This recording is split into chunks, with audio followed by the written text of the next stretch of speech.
ये एक तीतर का प्रसंग है। तीतर की 8 बातें कुछ ऐसी हैं। तीतर कहता है कि जो इंसान अपने जीवन में सुख समृद्धि पाना चाहता है, हमेशा सुखी जीवन जीना चाहता है, वो इंसान इन 8 बातों को अपने जीवन में हमेशा याद रखे और हो सके तो इन 8 बातों को अपनी औलाद को भी जरूर बता के जाए। प्रिय दर्शकों, ऐसी 8 अनमोल बात तीतर बताता है और कहता है कि जो इंसान इन 8 बातों को अपने जीवन में उतार के रखता है, उसके जीवन में कभी भी किसी प्रकार का कोई संकट नहीं आ सकता और वो इंसान अपने जीवन में कभी धोखा नहीं खा सकता। प्रिय दर्शकों, तीतर की इन 8 बातों को हमेशा याद रखने वाला व्यक्ति कभी भी उसके जीवन में धोखा नहीं खा सकता। ये 8 बातें हम आपको एक कहानी के माध्यम से बताएंगे। प्रिय दर्शकों, इससे पहले जो लोग हमसे नए जुड़े हैं वो हमारे चैनल को सब्सक्राइब करें, बेल आइकन ऑन करें, अच्छे कमेंट किया करें ताकि हर आने वाले वीडियो का नोटिफिकेशन सबसे पहले आपको मिले और आप उसका फायदा उठा सकें। प्रिय दर्शकों, वीडियो हमेशा पूरा देखा करें। जो लोग आधा अधूरा वीडियो देखकर छोड़ देते हैं, उन लोगों को आधी अधूरी जानकारी मिलती है और अधूरा ज्ञान हमेशा खतरनाक साबित होता है। इसलिए वीडियो को हो सके तो पूरा देखा करें। शुरू करते हैं प्रिय दर्शकों आज की ये प्यारी सी कहानी, ये प्यारा सा वीडियो। प्रिय दर्शकों, एक जंगल में एक तीतर रहता था और उस तीतर के 2 बच्चे थे। उस तीतर की पत्नी बड़ी भोली थी, बड़ी सीधी सादी थी। उसके मुख में कभी कोई बात नहीं रुकती थी। कोई भी बात वो सुनती तो हर किसी से कह देती थी। तो उसके जितने भी मित्र थे, जितने भी आड़ोसी पड़ोसी थे, उन सभी को इस बात का अच्छी तरह मालूम था कि तीतर की घरवाली के मुख में कभी कोई बात नहीं रुकती है। इसलिए तीतर भी उसको बहुत कम बात बताया करता था। वो तीतर जंगल में जाता और शिकार करता और शिकार लाके अपने बच्चों का पालन करता। उसी जंगल में काफी और भी पक्षी रहा करते थे। उनके पड़ोसी मित्र कौवा रहता था। एक कौवा उस तीतर का पड़ोसी मित्र था। वो कौवा हर बार उस तीतर से पूछा करता कि तीतर भाई, तुम कहाँ जाते हो? अच्छे शिकार करके लाते हो और अपने बच्चों को अच्छा भोजन खिलाते हो। ऐसा तुम क्या करते हो? मुझे भी बताइए। वो तीतर अपना कभी भेद नहीं खोलता था, लेकिन वो तीतर अपनी घरवाली से इस बात को कह देता था कि मैं इस तरीके से शिकार करता हूँ और इस तरीके से शिकार करके लेके आता हूँ। प्रिय दर्शकों, वो तीतर किसी को अपनी बात नहीं बताता था, लेकिन उसकी जो घरवाली थी वो बड़ी भोली थी, बड़ी सीधी थी। उसके मुख में कभी कोई बात नहीं रुकती थी। जब वो तीतर बात नहीं बताता था तो वो कौवा उस तीतर की घरवाली से इस बात को पूछता था कि तुम्हारा पति कहाँ जाता है और कैसे शिकार करके लाता है। प्रिय दर्शकों, वो तीतर अपनी घरवाली को खूब समझाता कि तुम किसी से कुछ मत कहा करो। यदि तुम ऐसे करती रही तो एक दिन ऐसा आएगा कि हमारे खाने के लाले पड़ जाएंगे, हमें भोजन मिलना बड़ा मुश्किल हो जाएगा। लेकिन उस तीतर की पत्नी बड़ी भोली थी। वो कुछ देर उस बात को याद रखती, लेकिन कुछ देर बाद में जो उनके पति वो तीतर अपनी पत्नी से कहता, उस बात को भूल जाती। इसी बात को लेकर वो तीतर बड़ा दुखी रहता था, क्योंकि तीतर हर रोज नई जगह खोजने की कोशिश करता, हर रोज नई जगह खोजकर अपना भोजन तलाश करता। लेकिन जब शाम को आकर के अपनी पत्नी को बताता, तब पत्नी दूसरे दिन उस कौवा को बता देती। कौवा अक्सर इसी फिराक में रहता था। कौवा अक्सर उस तीतर की पत्नी से इस बात को अक्सर पूछा करता था कि तुम्हारा पति कहाँ जाता है, और इतना टाइम भी नहीं लगाता और फट से जाता है और फट से भोजन लेके आ जाता है। और कौवा कहता है कि हम दिन भर भटकते रहते हैं, लेकिन हमें कहीं भोजन नहीं मिलता, और तुम्हारा पति ऐसा क्या करता है जो फट से जाता है और फट से भोजन ले आता है। कौवे की इस बात को सुनकर उस तीतर की पत्नी वो सारी बातें बता देती है जो तीतर उनसे कहता है, क्योंकि तीतर रोज जाता और रोज नई जगह खोज करके भोजन लेके आता, और आते ही उसकी पत्नी पूछती कि आज कहाँ से लेके आए हो। वो तीतर अपनी पत्नी को बताता कि मैं फला जगह से भोजन लेके आया हूँ। दूसरे रोज जब कौवा उस तीतर की पत्नी से पूछता तो वो तीतर की पत्नी उस कौवे को बता दिया करती। फिर कौवा वहां से चलता और उस तीतर वाली जगह पर अपना अधिकार बना लेता। तीतर को वह आसपास भी नहीं भटकने देता। प्रिय दर्शकों, इसी परेशानी को लेकर और तीतर बड़ा दुखी होता था, क्योंकि जिस जगह को तीतर खोजकर अपना भोजन का प्रबंध करता था और उस जगह पे जाकर कौवा अपना अधिकार बना लेता था। तीतर रोज बार बार अपनी पत्नी को समझाता और कहता कि तुम्हारे मुख में कभी कोई बात नहीं रुकती है, तुम्हें बात बताना ही बेकार होता है। तुम्हें जो भी बात बताई जाती है तुम अन्य किसी पक्षियों को बता देती हैं और वो पक्षी जाकर के उस जगह पर अपना अधिकार बना लेते हैं जिस जगह को मैं खोजता हूँ। इसी बात को लेकर तीतर बड़ा दुखी रहता था। अब धीरे धीरे तीतर की पत्नी की वजह से तीतर को ये नौबत आने लगी कि उसको कहीं भोजन मिलना बड़ा मुश्किल हो गया।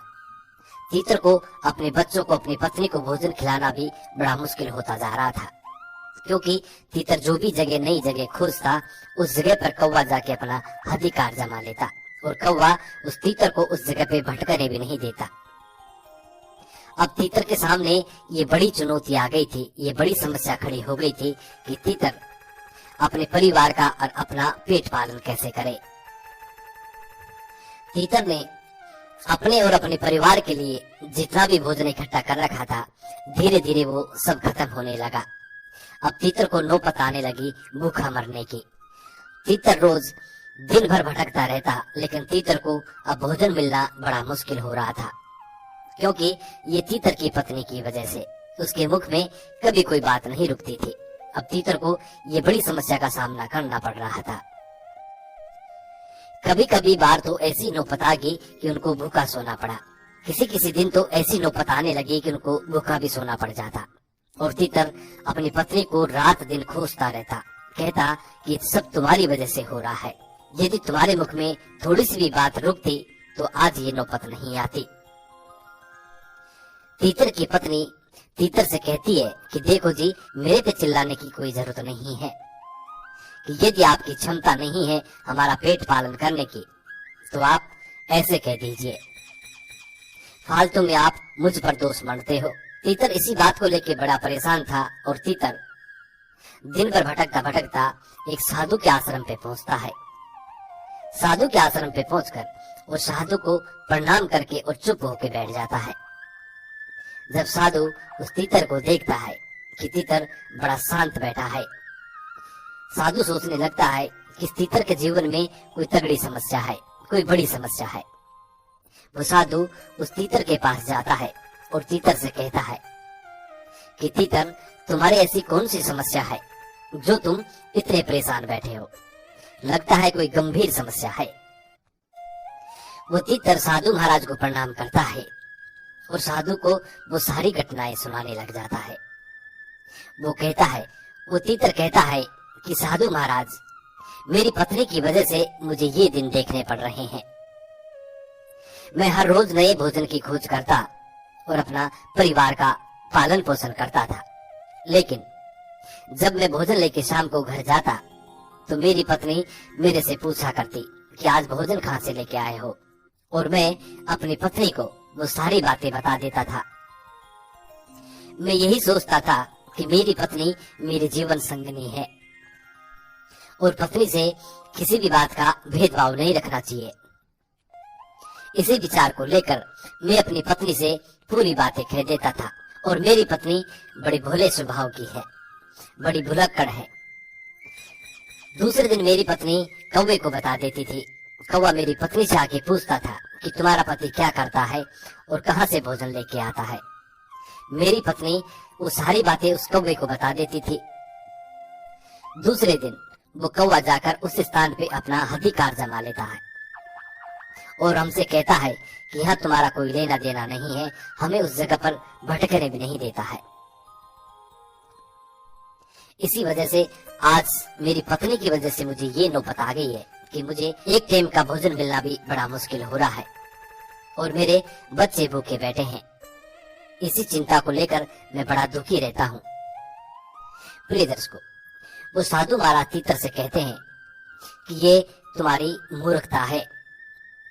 जब तुम्हें ये मालूम है कि तुम्हारी पत्नी भुलक्कड़ स्वभाव की है, सीधी है, भोली है और उसके मुख में कभी कोई बात नहीं रुकती, तो तुम्हें ऐसी कोई बात उनको नहीं बताना चाहिए जो तुम्हारे मतलब की हो और उस बात को किसी को बताने से तुम्हारा बुरा हो जाए। ऐसी बात को आप हमेशा अपने तक सीमित रखें। वो साधु महाराज तीतर से कहते हैं कि तीतर, अब तुम मेरी बात गौर से सुनो। मैं आपको ऐसी 7 बातें बताऊंगा। यदि आप अपने जीवन में इन 7 बातों पर अमल करोगे तो कभी भी जीवन में दुख नहीं पाओगे। सबसे पहली बात, साधु महाराज उस तीतर को बताते हैं कि अपनी मजबूरी कभी किसी को मत बताओ, चाहे वो पत्नी हो या पुत्र हो या कोई मित्र हो। अपनी मजबूरी कभी किसी को मत बताओ। यदि आप अपनी मजबूरी किसी को बताते हैं तो सामने वाला आपकी मजबूरी का हमेशा फायदा उठाएगा और हमेशा आपको नीचा दिखाने की कोशिश करेगा। इसीलिए अपनी मजबूरी कभी किसी को नहीं बतानी चाहिए। दूसरी बात साधु महाराज तीतर को बताते हैं। साधु महाराज कहते हैं कि तीतर भाई, दूसरी बात जो मैं आपको बताने वाला हूँ ये बहुत ही खास और बहुत ही महत्वपूर्ण जानकारी है। इसको अपने जीवन में हमेशा याद रखना। साधु महाराज तीतर को दूसरी वो बात बताते हैं, कहते हैं अपनी भविष्य की गलतियां और अपनी भविष्य की रणनीति, दोनों बातें कभी किसी को नहीं बतानी चाहिए। यदि आप अपनी भविष्य की गलतियां बताते हैं तो सामने वाला आपकी उन भविष्य की गलतियों को पकड़कर आपको हमेशा नीचा दिखाने की कोशिश करेगा और आपको कभी भी ऊपर नहीं उठने देगा। हो सकता है आपके भले काम को बिगाड़ दे। इसलिए अपनी भविष्य की गलतियां कभी नहीं बतानी चाहिए।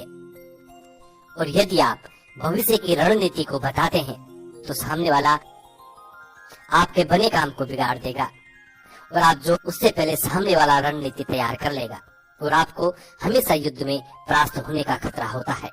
इसलिए अपनी भविष्य की रणनीति कभी किसी को नहीं बतानी चाहिए। तीसरी बातें साधु महाराज उस तीतर को बताते हैं और कहते हैं कि अपने घर की बातें कभी किसी को नहीं बतानी चाहिए। आपके घर में जो भी बातें होती हैं, पति पत्नी में होती हैं, पिता पुत्र में होती हैं, अपने घर की जो भी बातें हैं कभी किसी को नहीं बतानी चाहिए। यदि आप अपने घर की बातें सामने वाले को बताते हैं तो आप अपने समाज में मान प्रतिष्ठा को खो बैठेंगे। कभी भी आप अपने समाज में ऊंचा उठकर नहीं बोल सकते। सामने वाला आपकी घर की बातों को सुनकर और वो मौके का फायदा उठाएगा। इसलिए अपने घर की बातें कभी किसी को भूल कर भी नहीं बताना चाहिए। चौथी बात साधु महाराज तीतर को बताते हैं। वो कहते हैं कि अपनी कमाई का जरिया कभी किसी को नहीं बताना चाहिए कि आप कहां से कमाई कर रहे हैं, कहां से भोजन इकट्ठा करते हैं। यदि आप अपनी कमाई का जरिया सामने वाले को बताते हैं तो हो सकता है आपकी कमाई का जरिया खत्म हो जाए और सामने वाला तुम्हारी कमाई पे जाके वो अपना अधिकार जमा ले। जिस तरीके से उस तीतर के साथ हो रहा है कि तीतर रोज नई जगह खोजता है और उस जगह पे जाके कौवा अपना अधिकार जमा लेता है। इसी तरीके से यदि आप अपनी कमाई का जरिया सामने वाले को बताते हैं तो हो सकता है सामने वाला आपकी कमाई के जरिए पे जाके अपना अधिकार जमा ले और आपकी कमाई का जरिया ही खत्म हो जाए। इसीलिए अपनी कमाई का जरिया कभी किसी को नहीं बताना चाहिए। आप क्या करते हैं, क्या नहीं करते हैं, कभी किसी को नहीं बताना चाहिए।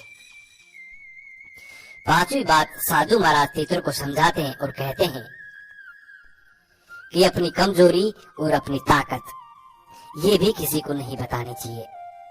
यदि आप अपनी कमजोरी बताते हैं तो सामने वाला आपकी कमजोरी का फायदा उठाएगा और यदि आप अपनी ताकत बताते हैं तो सामने वाला आपकी ताकत को तोड़ सकता है, आपकी ताकत को खत्म कर सकता है।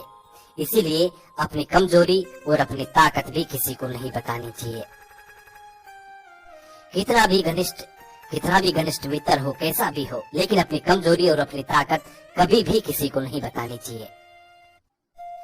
छठी बात साधु महाराज उस तीतर को कहते हैं कि कभी भी जीवन में अपने मित्र और अपने शत्रु को किसी को नहीं बताना चाहिए। यदि आप अपने मित्र को किसी को बताते हैं कि फला आदमी मेरा मित्र है, तो हो सकता है भविष्य में सामने वाला आपकी मित्रता ही खत्म कर दे और आपके मित्र को आपका ही शत्रु बना दे।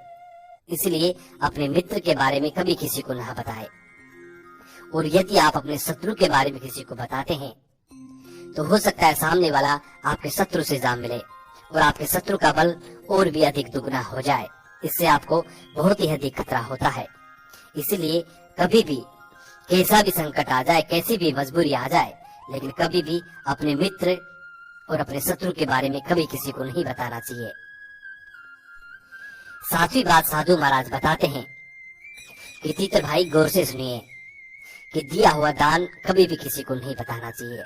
यदि आप बाएं हाथ से दान देते हैं तो दाएं हाथ को भी पता नहीं चलना चाहिए। यदि आप दिए हुए दान को एक दूसरे को बताते हैं, अपनी बड़ाई के चक्कर में बताते हैं, अपने डींगे हाँकने के चक्कर में दिए हुए दान को किसी अन्य लोगों को बता देते हैं, तो आपका दिया हुआ दान व्यर्थ चला जाएगा और उसका आपको कोई फायदा नहीं मिलेगा। इसलिए दिए हुए दान को भी कभी किसी को नहीं बताना चाहिए। प्रिय दर्शकों, ये 7 बातें साधु महाराज उस तीतर को समझाता है और तीतर के मन में ये 7 बातें बिल्कुल बैठ जाती हैं। तीतर इन 7 बातों पे अमल करता है और धीरे धीरे तीतर ने अपनी पत्नी को बातें बताना बंद कर दिया। उसके बाद तीतर का जीवन पहले जैसे सुखमयी हो गया और तीतर अपना जीवन सुखी से व्यतीत करने लगा।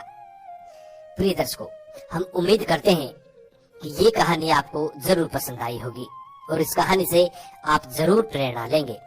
आप कभी भी इन 7 बातों को कभी किसी को नहीं बताएंगे। हम उम्मीद करते हैं कि आपका जीवन सुखमयी होगा। मिलते हैं प्रिय दर्शकों नेक्स्ट वीडियो में। तब तक अपना ख्याल रखें। जी नमस्कार, धन्यवाद।